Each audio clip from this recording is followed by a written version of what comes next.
बड़ी खबरों को। बीज उत्पादन में आत्मनिर्भर बनाने के लिए यूपी में बनाए जाएंगे 5 सीड पार्क।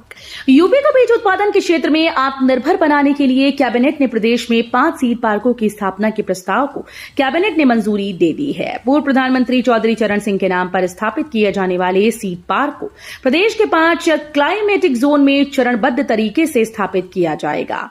इस योजना के तहत पहले सीड पार्क की स्थापना लखनऊ के अटारी स्थित राजकीय कृषि प्रक्षेत्र की 130.63 एकड़ भूमि पर की जाएगी, जिस पर 266.70 करोड़ रुपए का अनुमानित व्यय होगा। यूपी के शहरों में अब और तेजी से हो सकेगा विकास, अमृत 2 में बदलाव। यूपी की योगी सरकार ने शहरों में विकास कार्य को तेजी से कराने के लिए अटल मिशन फॉर रिजुवेनेशन और अर्बन ट्रांसफॉर्मेशन में निकायों की देय अंश राशि घटा दी। निकायों की अंश राशि को घटाकर क्रमशः 8, 4 व 2% कर दिया गया। इस फैसले के चलते निकायों के पास अब विकास के लिए ज्यादा धनराशि उपलब्ध हो सकेगी। गरीबों को राहत, योगी सरकार ने पीडीएस के लिए खोला खजाना, 179.42 करोड़ की आर्थिक मदद मंजूर। उत्तर प्रदेश की योगी आदित्यनाथ सरकार ने एक बार फिर से यह साबित कर दिखाया कि वो राज्य के गरीब और जरूरतमंद नागरिकों की बेहतरी के लिए प्रतिबद्ध है।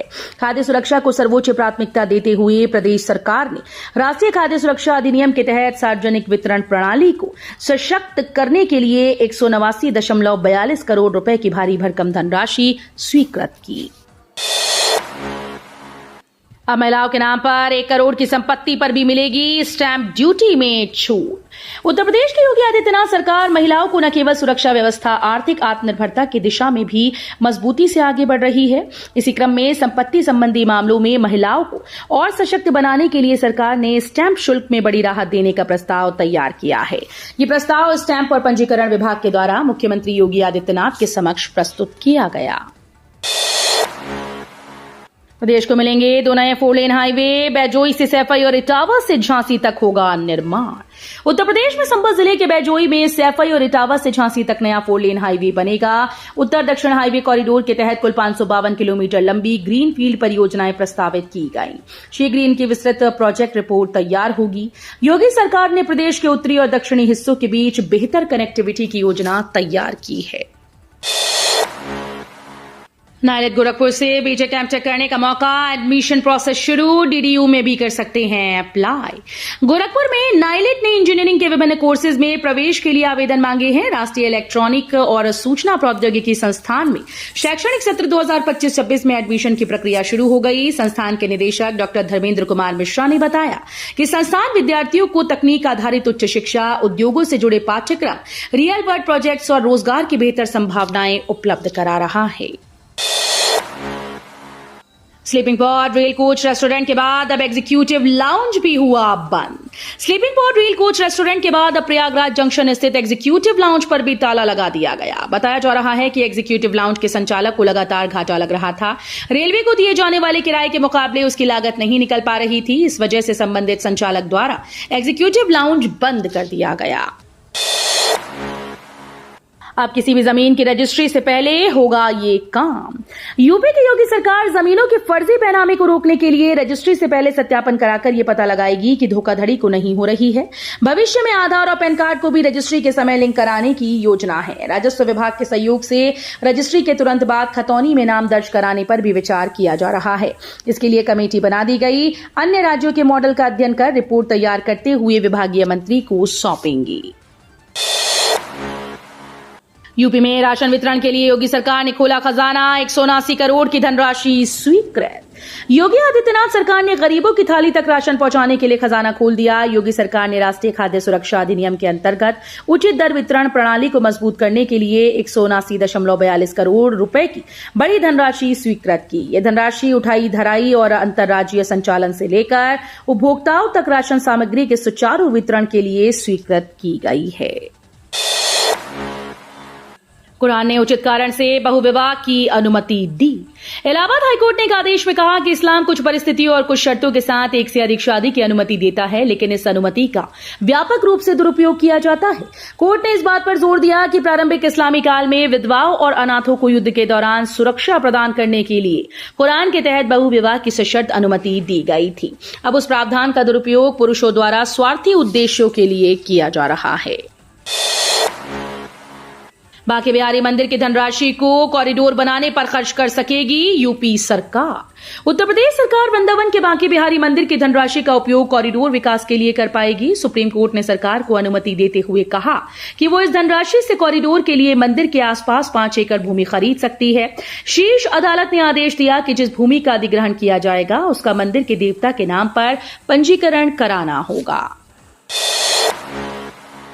नोएडा के इस इलाके में चला बुलडोजर, अवैध कॉलोनी ध्वस्त। नोएडा के सेक्टर 81 में बुलडोजर की कार्रवाई सामने आई। नोएडा प्राधिकरण ने सेक्टर 81 में सैमसंग कंपनी के पीछे काटी जा रही अवैध कॉलोनी पर बुलडोजर चला दिया। ये कॉलोनी ध्वस्त कर दी गई। बताया जा रहा है कि ये प्लॉट औद्योगिक जमीन पर काटे जा रहे थे। प्राधिकरण की टीम जब अतिक्रमण के खिलाफ अभियान चला रही थी, उसे लोगों के विरोध का सामना करना पड़ा।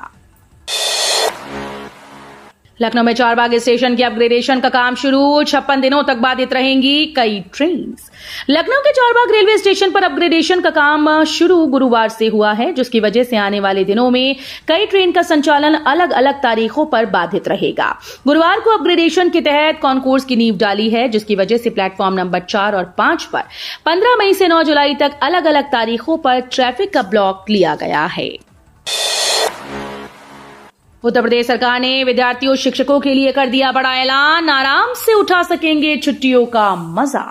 उत्तर प्रदेश सरकार ने ऐलान किया है कि प्रदेश के सभी प्राथमिक और उच्च प्राथमिक स्कूल्स में 20 मई से 15 जून तक गर्मी की छुट्टियां रहेंगी। यानी बच्चों को पूरे 27 दिनों तक स्कूल जाने से छुट्टी मिलेगी और वे आराम के साथ छुट्टियों का मजा ले पाएंगे। 19 मई को स्कूल्स में आखिरी बार कक्षाएं चलेंगी, उसके बाद स्कूल बंद हो जाएंगे। हालांकि शिक्षकों के लिए छुट्टी पूरी तरह से नहीं होगी। 16 जून से सभी शिक्षकों की स्कूल में उपस्थिति अनिवार्य कर दी गई है, ताकि नए सत्र की तैयारियां समय से शुरू की जा सकें। मथुरा के बरसाना में राधा रानी मंदिर जाना हुआ आसान, रोपवे हुआ शुरू। यूपी के मथुरा में गर्मियों की छुट्टियां होते ही श्रद्धालुओं का तांता लगने लगता है। ऐसे में बरसाना आने वाले श्रद्धालुओं के लिए सुविधा कर दी गई। आखिरकार एक बार फिर बरसाना में राधा रानी के भक्त दर्शन के लिए रोपवे का सफर कर सकेंगे। अब रोपवे चलने के लिए तैयार है, जिसका संचालन गुरुवार से शुरू हो गया। IIT रुड़की की तकनीकी टीम ने रोपवे का तकनीकी मुआयना करने के बाद इसके संचालन की अनुमति दे दी है। कानपुर के बदले गोविंदपुरी और आगरा फोर्ट की जगह ईदगाह में रुकेंगी 48 ट्रेन। ट्रेन के ठहराव वाले स्टेशन में बदलाव होगा। 24 ट्रेन कानपुर के बदले गोविंदपुरी और 24 आगरा फोर्ट के स्थान पर ईदगाह में रुकेंगी।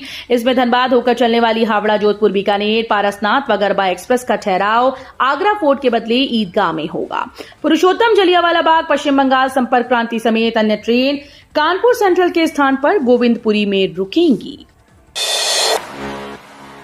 अयोध्या के राजा राम को मिलेगा भव्य सिंहासन। मंदिर की पहली मंजिल पर होंगे विराजमान। उत्तर प्रदेश की धार्मिक नगरी अयोध्या में वर्षों के संघर्ष, तपस्या और समर्पण के बाद अब राम मंदिर का विहंगम स्वरूप साकार होने जा रहा है। मर्यादा पुरुषोत्तम श्री राम को उनके भव्य सिंहासन पर विराजमान करने की तैयारियां पूर्ण हो चुकी हैं। 23 मई को श्री राम जन्मभूमि मंदिर के प्रथम तल पर भगवान राम को उनके भव्य सिंहासन पर विराजित किया जाएगा। यह दिन हर राम भक्त के लिए अत्यंत विशेष होगा। इस अवसर पर मंदिर के प्रथम तल पर विशेष रूप से निर्मित मूर्तियों की स्थापना की जाएगी। रामगोपाल यादव के बयान पर भड़के सीएम योगी। कहा, देश की अस्मिता का भी घोर अपमान है। समाजवादी पार्टी के राष्ट्रीय महासचिव और राज्यसभा सांसद प्रोफेसर रामगोपाल यादव के बयान के बाद उत्तर प्रदेश की राजनीतिक सरगर्मी बढ़ गई। उत्तर प्रदेश के मुख्यमंत्री योगी आदित्यनाथ ने रामगोपाल यादव पर करारा हमला बोला और इसे सेना के शौर्य और देश की अस्मिता का घोर अपमान बताया है। आतंकवाद के खिलाफ फतवा जारी। बरेलवी उलमा बोले, इस्लाम शांति और अमन का धर्म।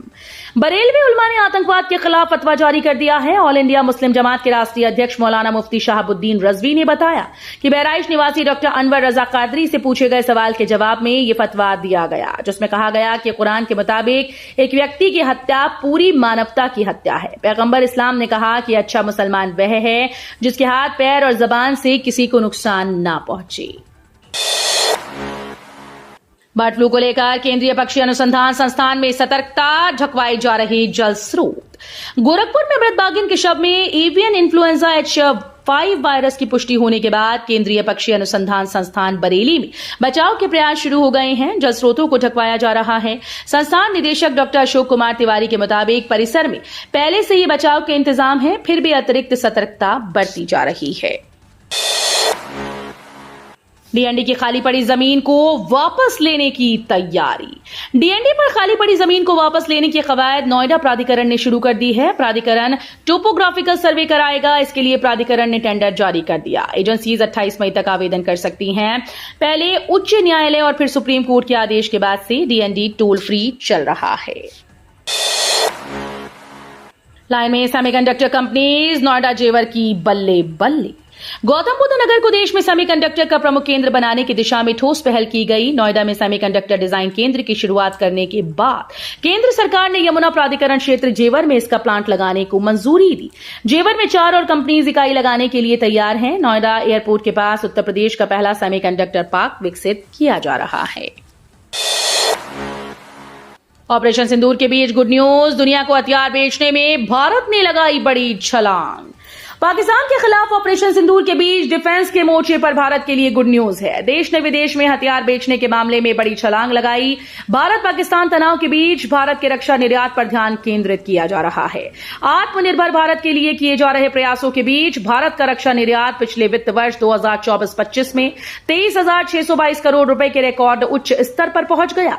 पिछले वित्त वर्ष के 21,083 करोड़ रुपए के आंकड़े की तुलना में ये 2,539 करोड़ रुपए की वृद्धि दर्शाता है, जो 12.04% की वृद्धि के बराबर है। पंचायत भवन अब ग्राम सचिवालय कहलाएंगी। मुख्यमंत्री योगी आदित्यनाथ ने गुरुवार को सुबह सपा प्रमुख और कैबिनेट मंत्री ओपी राजभर के पंचायती राज विभाग की समीक्षा की। बैठक में ग्राम पंचायतों को आत्मनिर्भर और तकनीकी रूप से सक्षम बनाने के लिए राज्य सरकार के द्वारा किए जा रहे प्रयासों की सराहना करते हुए उन्हें और अधिक प्रभावी बनाने के निर्देश दिए। उन्होंने कहा कि ग्राम सचिवालय की अवधारणा को नीति आयोग ने एक मॉडल के रूप में स्वीकार किया है। उत्तर प्रदेश की योगी सरकार का बड़ा फैसला, ये काम करने पर मिलेगी 5 करोड़ तक की सब्सिडी। उत्तर प्रदेश सरकार की योगी सरकार ने डेयरी उद्योग को बढ़ावा देने और ग्रामीण क्षेत्रों में रोजगार के अवसर सृजित करने के उद्देश्य से उत्तर प्रदेश दुग्धशाला विकास और दुग्ध उत्पादन प्रोत्साहन नीति 2022 में महत्वपूर्ण संशोधन करते हुए बड़ा कदम उठाया। हाल ही में हुई कैबिनेट बैठक में इस नीति को खाद्य प्रसंस्करण उद्योग नीति 2023 के बराबर सुविधाएं देने का निर्णय लिया गया है। अब प्रदेश में दुग्धशाला की स्थापना पर कुल लागत का 35% अनुदान अधिकतम 5 करोड़ रुपए तक सरकार के द्वारा दिया जाएगा।